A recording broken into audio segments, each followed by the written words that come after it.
Vientos. No proyectar.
Profe, creo que tiene su micrófono desactivado.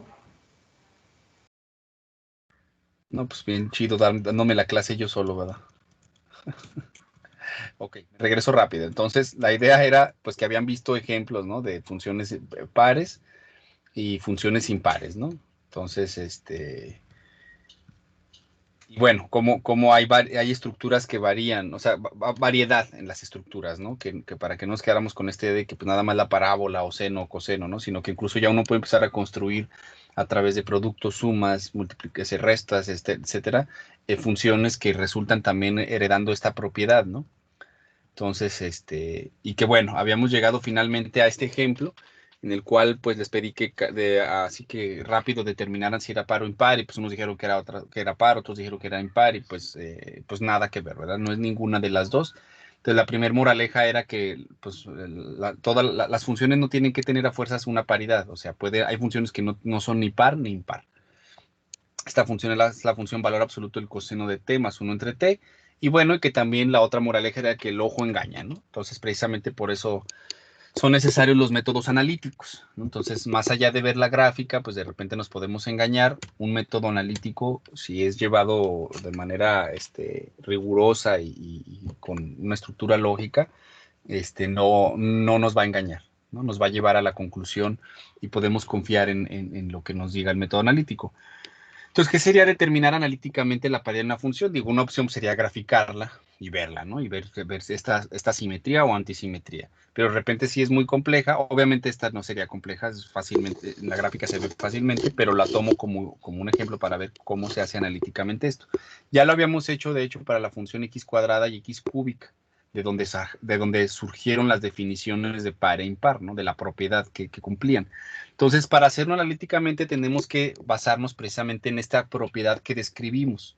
La propiedad que describimos es que si una función es par es porque la función evaluada en menos x da lo mismo que la función evaluada en x. Si es impar es porque la función evaluada en menos x da lo que da evaluada en x, pero multiplicado por menos. Entonces, para, para ver qué tipo de paridad tiene, y bueno, ojo aquí, cuando me refiero analíticamente a la paridad, me refiero a investigar si es par o impar. O sea, hablar de la paridad de una función se refiere a la propiedad general de ser simétrica o antisimétrica. Ahorita vamos a determinar cuál de las dos es. Otra cosa también a notar es que una función si es par, no puede ser impar. O sea, no puede tener las dos propiedades. O es par o es impar, pero eso no significa que todas las funciones tengan que tener paridad, ¿cierto? O sea, hay que tener bien claras las tres cosas. Por un lado, puede haber funciones que no tienen, no ser ni par ni impar, ni par ni impar, ajá, y las que son, si son par, no podrá ser impar. Y si es impar, pues no podrá ser par. Entonces, bueno, ¿cómo hacíamos para ver analíticamente esto? Pues bueno, lo que tenemos que hacer es ver si se cumple la propiedad de paridad o imparidad para todo elemento del dominio de la función, para todo número. Entonces, lo que hacíamos era tomar cualquier número dentro del dominio de la función, cualquiera. Y ese cualquiera ni lo veo, simplemente lo etiqueto como un número dentro. Y ahora lo que voy a hacer, pues, es evaluar en A y en menos A la misma función para ver si le afecta o no le afecta, ¿no? Y en ese sentido, deducir si es par o impar, pero ya sobre la estructura analítica de la función. Entonces, si evaluamos en A la función, pues tenemos A cúbica menos A siendo cualquier número del dominio de la función. Si evaluamos en menos A, pues tendríamos menos A al cubo, por eso agrego los paréntesis, cuidado con esos paréntesis de no agregarlos. Si no les agrego los paréntesis, estaría representando otra cosa, ¿eh? Menos A al cubo, sin los paréntesis, eso sería diferente. Entonces, bueno, esto se distribuye la potencia. También vean cómo agregué paréntesis para ponerle la menos A en la X, ¿no? O sea, ya tenía un menos, yo le agregué paréntesis para ponerle otro menos. Tengan cuidado el uso de los paréntesis, es muy importante porque pues, lo usan mal y pelan. Entonces, bueno, aquí se distribuye el cubo en el menos 1 que está multiplicando a la A. O sea, el menos A al cubo es un menos 1 que está multiplicando, se distribuye el cubo ahí. Y bueno, el menos 1 que está multiplicando a la otra A, lo expresé como tal. O sea, recuerden que los signos, los menos que multiplican en realidad son menos unos que multiplican, ¿no? Entonces lo expreso simplemente así para ahorita poderlo factorizar. ¿Por qué? Porque, bueno, menos 1 al cubo me va a dar menos 1. Entonces son dos términos, están restándose. Entonces recuerden que lo que se suma o resta son términos, lo que se multiplica es factor. Entonces aquí el menos 1 es factor de ambos términos. El menos 1 es factor del primero y del segundo, por lo tanto puedo factorizar el menos 1, ¿no? Entonces factorizamos el menos 1 y me queda A cúbica menos A. Entonces, bueno, pues ya puedo representar este menos 1 que multiplica como un menos simplemente. Entonces aquí ya tengo calculado lo que fue h de menos a. Es menos a, menos paréntesis a cúbica menos a. Entonces me pregunto, ¿es par? Pues ¿cómo sabría si es par? Pues tendría que ver si evaluar en menos a y evaluar en a da lo mismo. O sea, ¿qué tengo que ver esto? ¿No? Me pregunto, ¿esto es igual? Entonces, por un lado, evaluar en menos a, pues ya lo tengo ahí, voy a darse el tercer renglón, es menos paréntesis a cúbica menos a. Y por el otro lado, evaluar en A es A cúbica menos A. Entonces, claramente esto no es lo mismo, ¿cierto? Entonces, como no es lo mismo, no me daría el mismo número, y eso fue para cualquier número, por lo tanto, pues no es par. Entonces, ahora veamos si es impar. No hay orden en qué preguntarse. Me puedo preguntar primero si es impar o primero si es par. Entonces, ahora veamos si es impar. ¿Qué tengo que verificar para ver si es impar? Pues que ahora evaluar en menos A es igual a evaluar en A, pero multiplicado por menos. ¿Cierto? O el negativo de evaluar en A, ¿no? Entonces, nada más hay que calcular bien primero quién es menos h de A. Entonces, h de A ya lo tengo allá en el primer renglón, es multiplicar por menos esa expresión, pues esto es menos por A cúbica menos A, ¿cierto? Entonces, ahora comparo. H de menos A, pues ya lo tengo en el tercer renglón, es menos A cúbica menos A, y menos H de A, pues es lo que está de este lado. Y en este caso, observen que sí da lo mismo, ¿cierto? Entonces, como sí da lo mismo, pues entonces sí es impar. Y pues verificamos mediante la gráfica, ¿no? Bueno, podemos concluir por medio de este análisis analítico de este método analítico, perdón, que h de x es impar o antisimétrica. Y si lo graficamos, observaríamos precisamente que así es, ¿no? Quiero aclarar pues que pues la gráfica nada más es para los incrédulos que de repente pues no tienen fe o no están acostumbrados a sacar las conclusiones a partir de un método analítico. Pero ahorita vamos a discutir acerca de cuál sería la diferencia entre estas dos formas de llegar a la misma conclusión. ¿De acuerdo? Entonces, bueno, tanto la gráfica como la parte analítica nos afirman o nos dicen que efectivamente la función h es impar. Bien. Vamos a hacer lo mismo ahora para esta función. Vamos a determinar analíticamente la función de la paridad de esta función.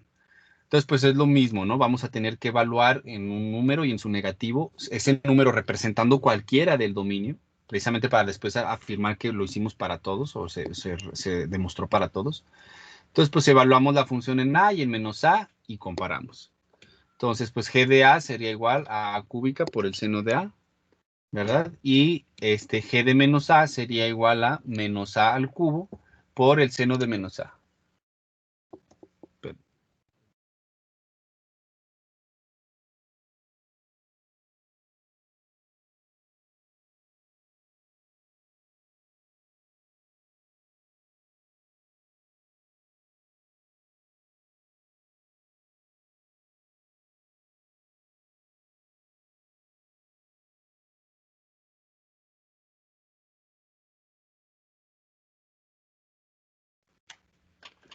Ok, entonces evaluamos en A y evaluamos en menos A. Entonces sería menos A al cubo por seno de menos A, ¿cierto? Entonces aquí hay que recordar que ya habíamos analizado la función seno de X, ¿recuerdan? Y por medio de la gráfica, digo, pues habíamos determinado, por lo menos por ahora, por medio de la gráfica, habíamos determinado que la función seno era una función impar. Quiere decir que si yo evalúo un menos X a la función seno, pues esto es lo mismo que evaluar en X, pero multiplicado por menos. Entonces voy a utilizar esa propiedad aquí donde estoy haciendo este análisis, que seno de menos A, pues utilizando esa propiedad va a ser menos seno de A, ¿cierto? Entonces es lo que reemplazo en el siguiente paso. Incluso agrego paréntesis, ¿no? Porque si no agregara los paréntesis parecería que estoy restando y yo estoy multiplicando. Entonces tengan cuidado con ese manejo de los paréntesis. Hay que saber cuándo agregarlos, cuándo quitarlos. En este caso, pues, si no los agrego, no se representa el producto que yo quiero. Entonces, ahora lo mismo con el menos 1 que está ahí elevado al cubo, se distribuye el cubo ahí y bueno, queda eso, ¿no? Después el signo menos que está multiplicando a seno de A lo puedo representar como menos 1 y ahora sí ya todo queda multiplicado, ¿no? O sea, digo, ya está multiplicando, pero lo represento así para poder multiplicar ahora los menos unos y esto pues, me quedaría A cúbica seno de A simplemente, ¿no? Porque menos por menos va a dar más y bueno. Entonces, pues ya concluimos que evaluar en menos A, si se fijan, pues evidentemente es lo mismo que evaluar en A, ¿no? Pues me lo voy a preguntar, ¿es par? Pues ¿qué tengo que verificar? Que evaluar en menos A es lo mismo que evaluar en A y observamos que así es, ¿cierto? Que A cúbica seno de A es evaluar en menos A y que A cúbica seno de A es evaluar en A. Entonces da lo mismo. Entonces en este caso, pues sí es igual. Por lo tanto, G es par o simétrica, ¿no? Entonces ya de aquí ya no tengo que verificar si es impar, pues no va a ser impar. Si es par, no va a ser impar. Entonces, esta sería la gráfica de la función donde vemos efectivamente esa simetría par, ¿no? Que ya comprendemos que es básicamente el reflejo del eje Y sobre el eje X. Digo, sobre el reflejo de la parte derecha sobre el eje Y, o viceversa, ¿no? Entonces, ahora pregunta, método analítico versus método gráfico. ¿Cuál es mejor? ¿Cuál es peor? ¿Por qué? ¿Qué prefieren? ¿Qué les gusta más? Opiniones. No entendí la pregunta, profe. ¿Puede repetirla esa? Sí, la pregunta es que ya vimos las dos formas de verificar que una función sea, en este caso, par. Esta fue la forma analítica, método analítico, ¿no? Cómo a través de las propiedades y la estructura de la función nosotros vamos deduciendo que va a dar lo mismo evaluar en menos A que evaluar en A, y eso lo podemos afirmar que ocurre para todo elemento del dominio por la forma de que está hecha esta secuencia de argumentos lógicos. ¿De acuerdo? Ahora, eso es una forma. La otra forma, pues graficar. Y en la gráfica verificar efectivamente si es par o impar. Al cabo ya sabemos el significado geométrico de esto, ¿no? Entonces la pregunta es, ¿cuál de los dos métodos prefieren y por qué? ¿O qué ventajas le ven a uno y al otro? Uno, el método analítico, lo primero que hicimos, todo esto, versus el método gráfico, que consiste nada más en graficar y observar y deducir. Yo creo que Pues el depende de método análisis. profe. Ay, Ahí lo lamento. Dele, a ver. no, sigue hablando. Bueno, yo siento que el método analítico, si lo hacemos bien, pues es más seguro la respuesta, porque pues el método gráfico, pues igual y unos podemos ver una cosa y otros otra y interpretarlo mal. Y también el analítico, pues podemos hacerlo mal, pero si lo hacemos bien, pues es seguro. Cierto. ¿Alguien más? Yo creo que depende de cada quien, profe. Porque hay unos más visuales y otros más analíticos. Entonces, si alguien observa una discrepancia en lo que viene siendo en el método gráfico, pues puede identificar que no son par. O sea, aunque sea algo mínimo, pero si tiene buena vista y sabe conocer todo ese tipo de variables y variantes, yo creo que se le haría más fácil el método gráfico. En cambio, para estar más seguro, yo utilizaría el analítico. Ok, ¿tú de qué crees que se trata a la hora de la precisión? Por ejemplo, si de determinar si una función con la que estás trabajando, que va a ir al final programada en un microcontrolador, que va a servir para algún mecanismo de un automóvil o de un avión, y necesitas a ciencia cierta saber si es sin par o par, porque eso importa mucho, pues ¿de qué dependerías más o cómo te gustaría hacer las cosas si tú fueras el industrial que va a fabricar el carro? Yo con un método analítico. Ok, porque lo que quieres es seguridad, certeza, ¿cierto? Sí. Entonces, por Sí, más sí. buena vista que tenga alguien, pues no se compara, ¿no? Con lo que es el método analítico. Entonces, en ese sentido, bueno, pues el método analítico lo podemos entender como una deducción lógica mediante razonamientos enlazados sobre los objetos matemáticos y sus propiedades. Entonces, esta cadena de razonamientos enlazados es muy poderoso, ¿no? Si se lleva con cuidado, si cada paso que hago tiene lógica, ¿no? Tiene una justificación lógica, entonces la conclusión es verdadera, por así decirlo. Uno puede confiar en esa cadena de pasos lógicos. Mientras que la gráfica realmente, pues aunque sí requiere algo de lógica, pero pues más bien es de interpretación de la lógica, pues a comparación del método analítico no es más que una evidencia visual. No es lo mismo, ¿no? Es así como que la gráfica también nos corrobora aquello que el análisis, pero decirlo de esa manera es como darle más peso a la gráfica. Como decir, es que yo confío más en la gráfica porque confío en lo que mis ojos me dicen, no lo que la razón me dice. Son dos cosas diferentes. Por un lado está entrando la información a partir de los ojos. Lo otro es pura lógica. Y la pura lógica siempre va a vencer a cualquier estímulo visual, ¿de acuerdo? Cualquier evidencia visual. Aunque, pues bueno, sirve para corroborar en el sentido de que, pues a lo mejor si en el análisis la regué y la gráfica, no veo discrepancia entre la gráfica y el método analítico, pues puedo preguntarme por qué veo discrepancias. La idea es que las dos me digan lo mismo. Si veo alguna discrepancia es porque o hice mi análisis mal o estoy leyendo mal la gráfica. Pero ya podría tener en cuenta eso de que las veo diferentes para buscar dónde rayos está el error, porque hay un error. ¿En cuál voy a confiar más? Ahí es un detalle de, híjole, y si me equivoqué en los dos incluso. Entonces, el método analítico sirve simplemente como para corroborar aquello que el método gráfico dio o viceversa. Y con eso tener una doble seguridad, por así decirlo, ¿no? Pero principalmente un método, un análisis o más bien una conclusión basada en un método gráfico es insuficiente. En el método analítico es suficiente, pero si tienes los dos, pues más chido, ¿no? Pero con el método analítico es suficiente. Bien. Entonces vamos a ver al respecto de para ahondar un poquito acerca de lo que proporciona lo gráfico con respecto al analítico, ¿no? Entonces, un ejemplo más, vamos a determinar la paridad de esta función. Entonces, lo mismo sería evaluar en aquí es el dominio de H, no el dominio de G. Y bueno, sería lo mismo evaluar en A y evaluar en menos A. Y luego, bueno, evaluar en A pues es A cúbica menos 1. Evaluar en menos A sería menos A cúbica menos 1 con paréntesis para poderle distribuir después el cubo al menos 1. Y bueno, menos 1 al cubo da 1. Esto queda menos A cúbica menos 1, ¿no? Y luego por otro lado, bueno, eso ya es la conclusión de lo que es evaluar en menos A. Entonces hay que comparar, ¿no? ¿Será par? Pues vemos, ¿no? H de menos A es igual a H de A. Pues vemos que claramente no es así, ¿no? H de menos A está en el tercer renglón, menos A cúbica menos 1, mientras que H de A es A cúbica menos 1, ¿no? Son distintos. Entonces, pues no es par. Ahora, ¿es impar? Pues lo mismo, ahora vamos a ver si H de menos A es igual a menos H de A.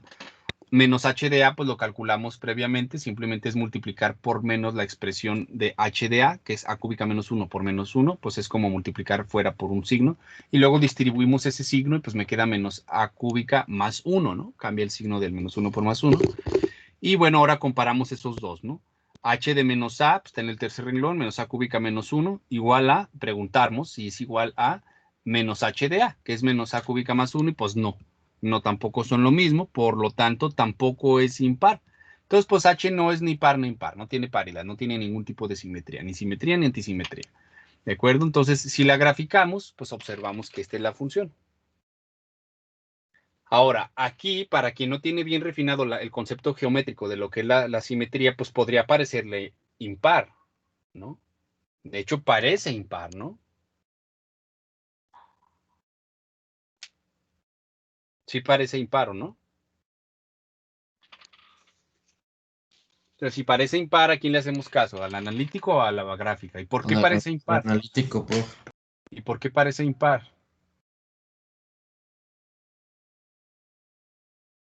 Porque por la parte izquierda parece que procede de la parte del doble reflejo de la parte derecha, ¿cierto?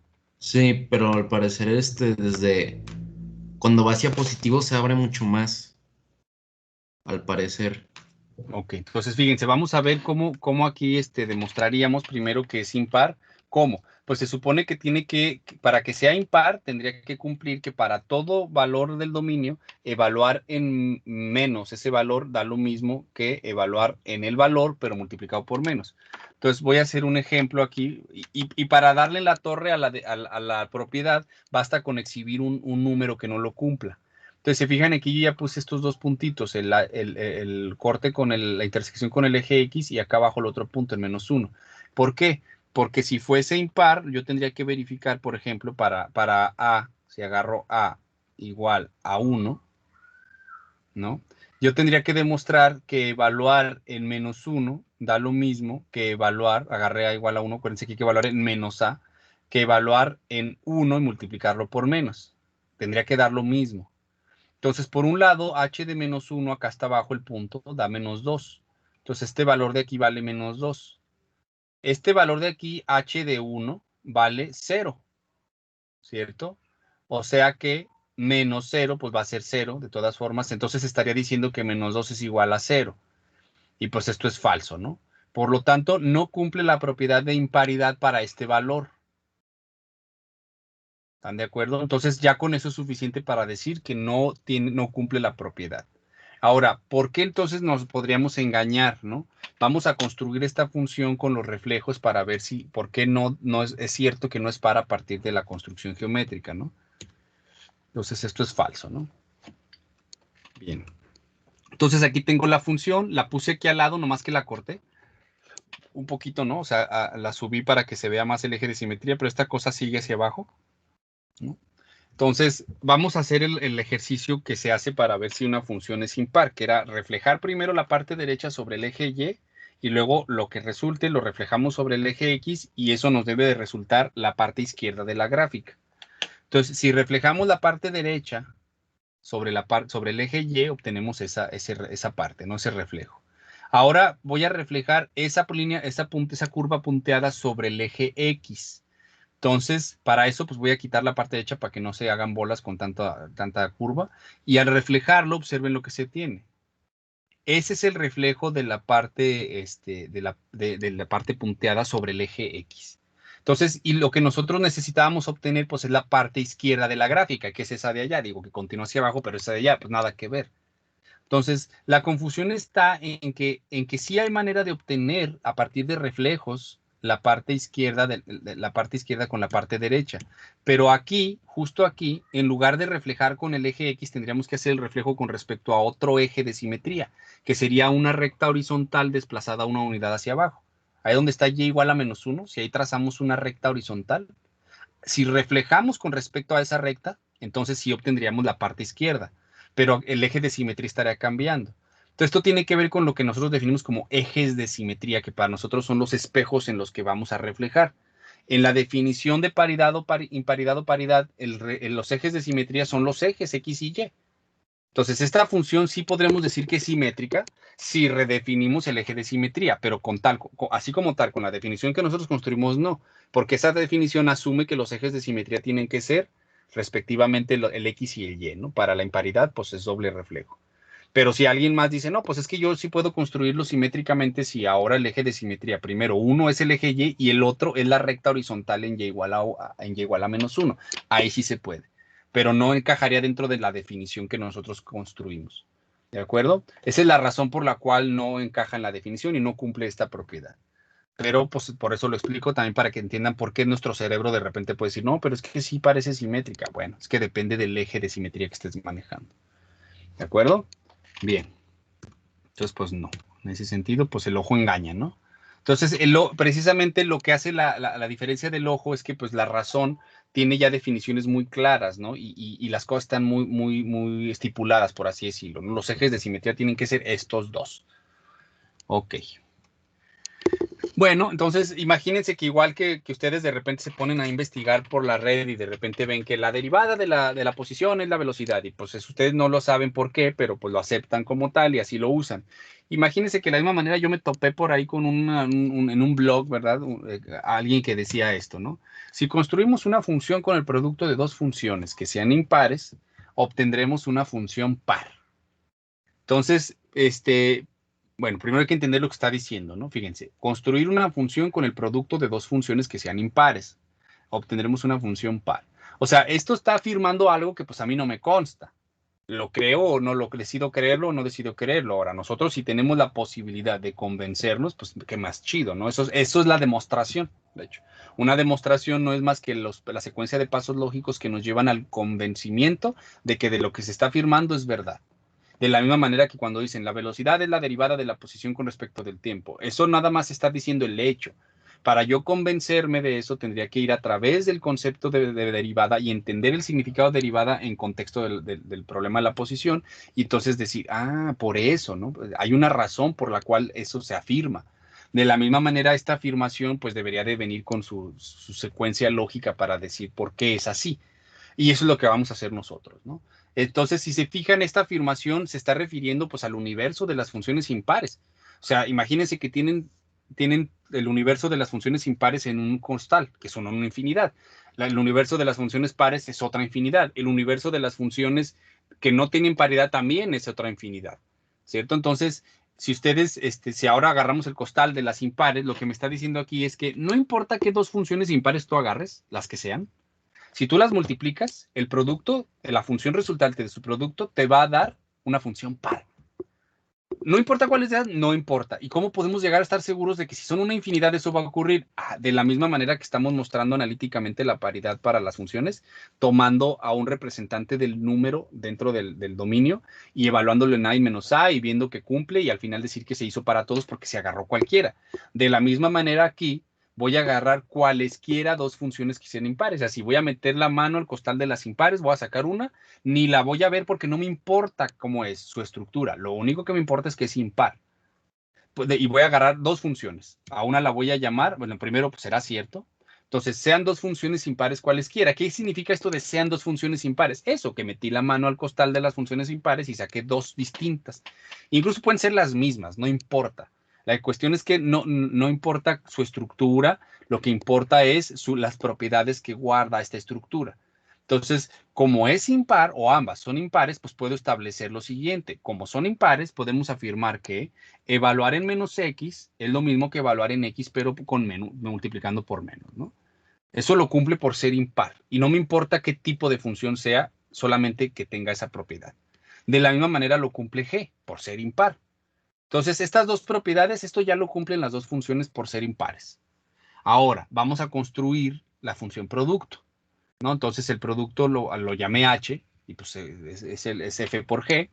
Y pues bueno, ahora vamos a determinar la paridad de h, ¿no? ¿Qué paridad tiene la función h? Entonces, para esto, vamos a evaluar en x y en menos x, ¿de acuerdo? Y vamos a ver qué ocurre. Perdón, en a y en menos a, ¿no? Entonces, evaluemos la función en a y en menos a. A representa cualquier número dentro del dominio de la función.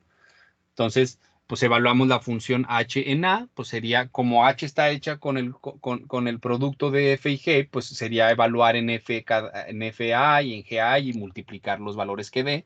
Entonces, pues eso sería evaluar en h, ¿no? Ahora, evaluar en menos a, h en menos a es lo mismo, evaluamos a f en menos a y a g en menos a.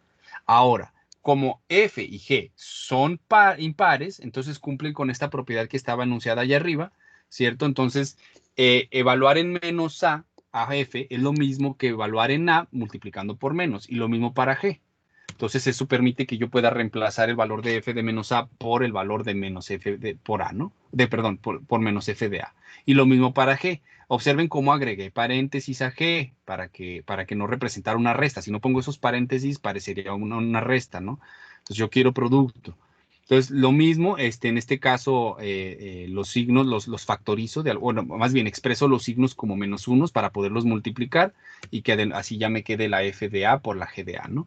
Entonces, ahora sí, evaluar en menos a, pues me dio f de a por g de a. Y ahora sí, pues es evidente que evaluar en a y evaluar en menos a me dio lo mismo. Está primer y tercer renglón, dan exactamente lo mismo. Entonces, esto significa que h de menos a es igual a h de a, por lo tanto, h es par. Y lo importante es la siguiente conclusión que dice, como f y g eran cualesquiera par de funciones impares, entonces esto es verdad para cualquier producto de funciones impares. ¿De acuerdo? Acabamos de demostrar o de probar una propiedad sobre una infinidad de objetos, no sobre dos nada más. ¿Por qué sobre una infinidad? Porque f y g fueron cualesquiera. Entonces, si yo probé para cualesquiera dos, significa que lo probé para todas. ¿De acuerdo? Y este tipo de razonamiento es el que me permite construir los teoremas. De hecho, esto tiene estructura de teorema. Así se ven los teoremas. Los teoremas son afirmaciones sobre objetos, pero sobre infinidad de objetos que cumplen una propiedad. Ya no me importa si es la función seno de x por x al cubo o si es la función fulanita con sutanita. Mientras hayan sido impares las dos, yo por medio del teorema o por medio de este resultado, ya puedo garantizar que efectivamente su producto me va a dar una función par. ¿Por qué? Porque aquí está demostrado. Ahora, si no les convence esto, es porque entonces no, pues básicamente es eso, que no tienen fe en el razonamiento, en la secuencia de pasos lógicos que me están llevando a la conclusión. Pero si lo leen detalladamente, entenderán que no hay otra forma de verlo. Me estoy concluyendo esto, una verdad acerca de una infinidad de objetos. Entonces, si yo entiendo esto, podré responder lo siguiente. ¿Qué paridad tiene esta función? Así, rápido.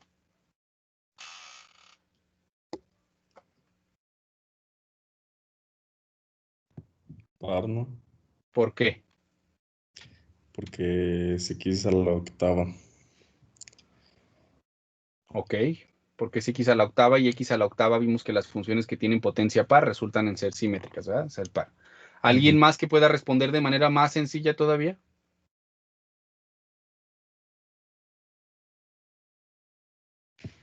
Porque dos impares dan par.